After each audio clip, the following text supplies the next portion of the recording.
అధిక బరువు అనేక సమస్యలకు కారణం. సాహితీ యోగా ఆన్లైన్ క్లాసులో జాయిన్ అవ్వండి. సినిమా రంగాన్నే నమ్ముకొని అందులోనే తన బతుకుబాటాను చూసుకున్న పావలా శ్యామల వృద్ధాప్యంలో ఎవరు చూసుకునేవారు లేక అనాథయ్యారు. ఓ అనాథాశ్రమంలో చేరారు. తన కష్టాలను, అనారోగ్య పరిస్థితులను చెప్పుకుంటూ సాయం చేయాలంటూ చేతులు చాచారు. ఆ అభ్యర్థనను గమనించిన పూరి జగన్నాథ్ కుమారుడు ఆకాష్ చలించిపోయాడు. పావలా శ్యామల ఉంటున్న అనాథాశ్రమానికి చేరుకొని ఆ అభాగ్యురాలికి ₹1,00,000 నగదు అందజేశాడు. ఇంత చిన్న వయసులోనే ఇంత పెద్ద మనసును ప్రదర్శించిన ఆకాష్ పూరిని నువ్వు నీ కుటుంబం చల్లగా ఉండాలయ్యా అంటూ ఆ పెద్దావిడ మనసారా దీవించారు.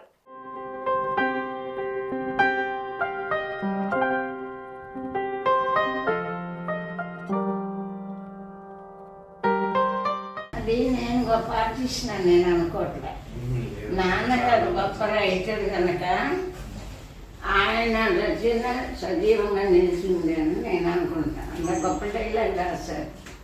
ఆ మాట చెప్పండి. ఇప్పుడే అందరిలో అంటే డైలాగ్ గోలిమా.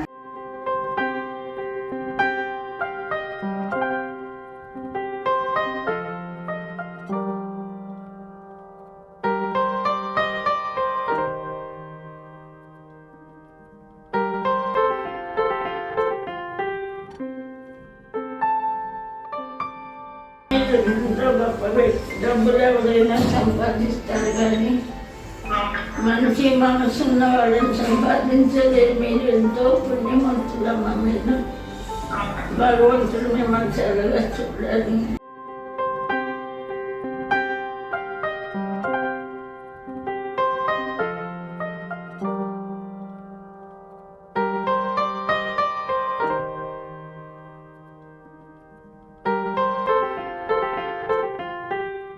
సుమన్ టీవీలో మీ పర్సనల్ అండ్ బిజినెస్ ప్రమోషన్స్ కోసం కింది నెంబర్కి కాంటాక్ట్ చేయండి.